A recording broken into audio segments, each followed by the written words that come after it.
All right, welcome back to the deep dive. Today we are diving into Bonsali Engineering Polymers Limited, BEPL for those of you who already know it. And you've clearly been doing your homework because you sent us a pretty big stack of reports on their financials. We've got everything here. We've got official communications to the stock exchanges, we've got the auditor's review reports, and we've got the detailed financial results themselves, both standalone and consolidated for the quarter and 9 months, ending December 31st, 2024. So we're really getting a fresh look here at how BEPL wrapped up last year.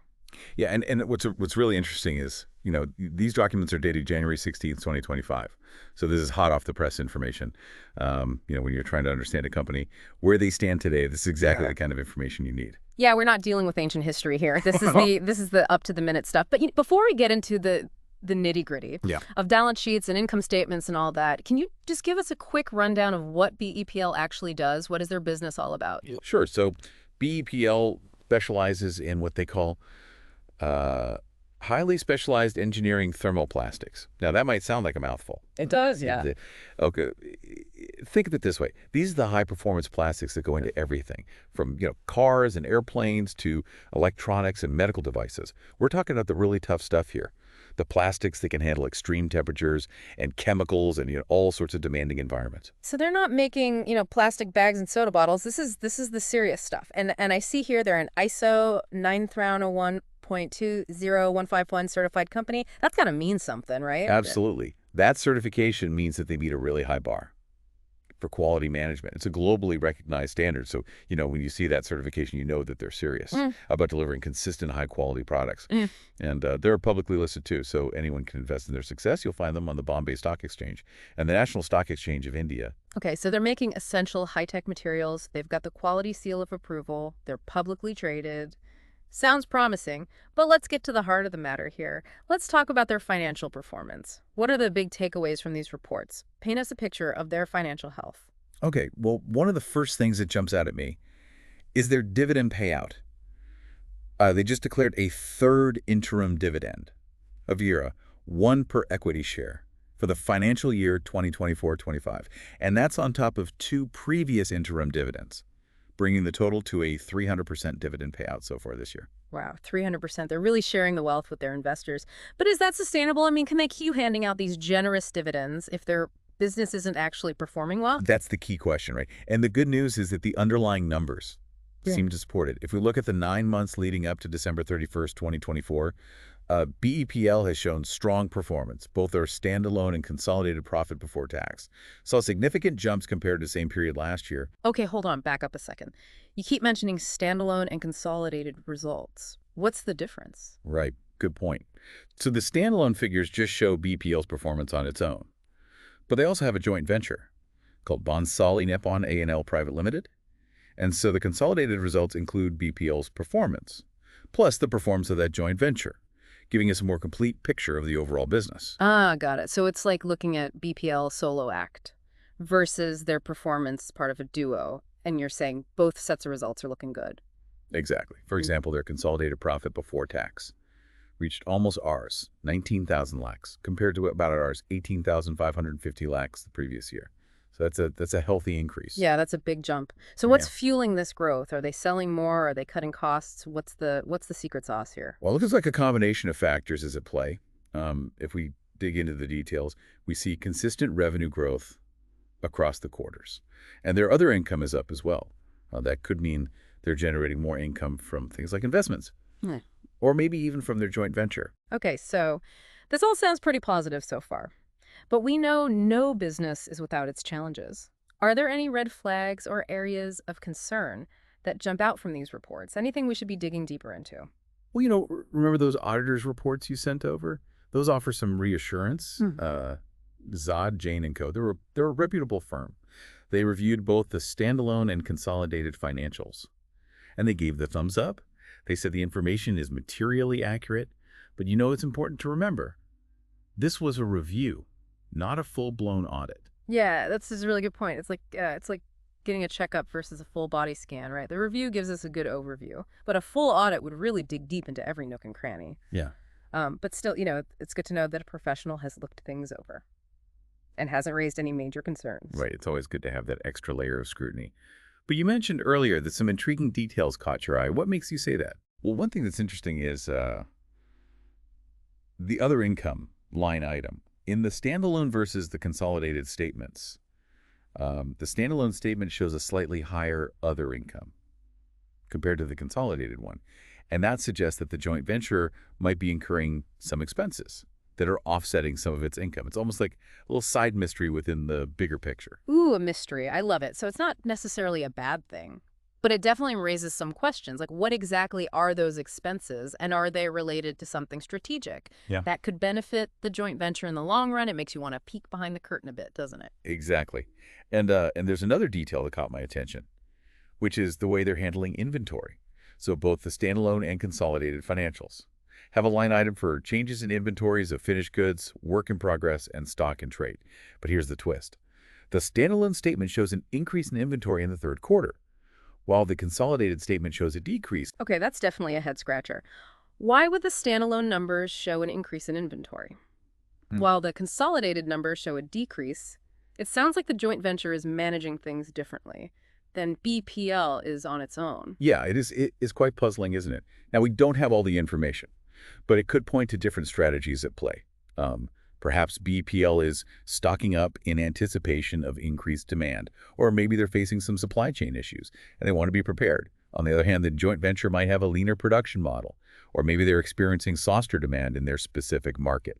So we've got these two seemingly contradictory pieces of information: the difference in other income and the difference in how they're managing inventory. What does it all mean? Should we be concerned? Or is this just business as usual? Well, I wouldn't jump to any conclusions just yet.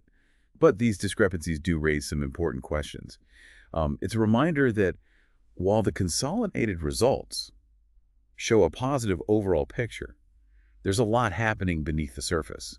And understanding those nuances is essential, especially if you're considering investing in BPL. Right. It's like we're peeling back the layers of an onion. We see the shiny exterior, but there's a whole lot more going on underneath. So how do we make sense of it all? Where do we go from here? Well, one thing you can do is look at the notes accompanying the financial statements. They often contain valuable context and explanations for various line items.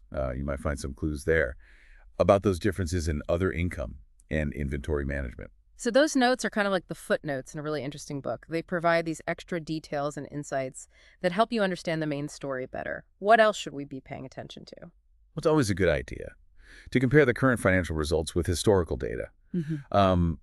Are there any significant changes or trends? Are there any inconsistencies that need further explanation? So don't just look at the snapshot in time, look at the whole movie. See how things have been evolving over time, and how does the broader economic landscape play into all of this? Does that matter too? Absolutely. Things like inflation and interest rates and industry-specific trends can have a huge impact on a company's performance. And remember, BPL operates in the specialized engineering dermoplastics market. So it's worth researching that market to understand the demand trends and the competitive pressures and the technological advancements. All of that can provide valuable insights into BPL's future prospects. So BPL's performance isn't happening in a vacuum. It's all connected to these bigger economic forces and industry dynamics. And for our listener who's trying to make sense of all of this, what's the key takeaway here? What do they need to understand about BPL's situation? I think the key takeaway is that while BPL is showing strong performance and rewarding its shareholders with generous dividends, there's more to the story than meets the eye.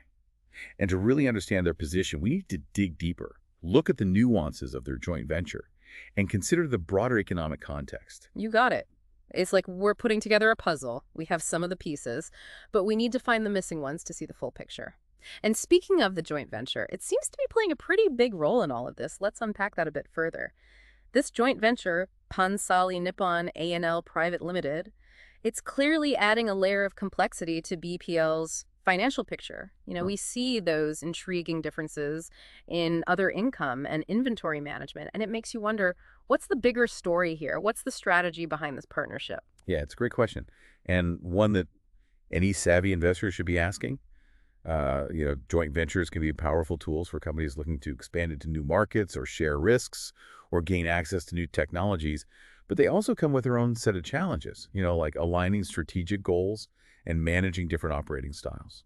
So it's not just a simple addition problem. 1 plus 1 doesn't always equal 2 in the world of joint ventures, right? There are all these other factors that come into play for our listener.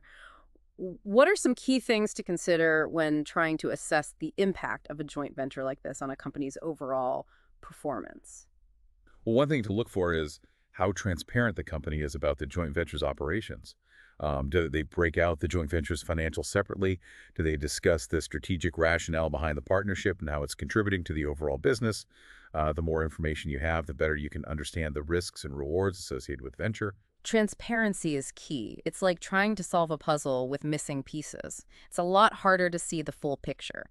So in BPL's case, we're seeing some hints about the joint venture's impact through those differences in other income and inventory management. But would you say they're being transparent enough about this partnership?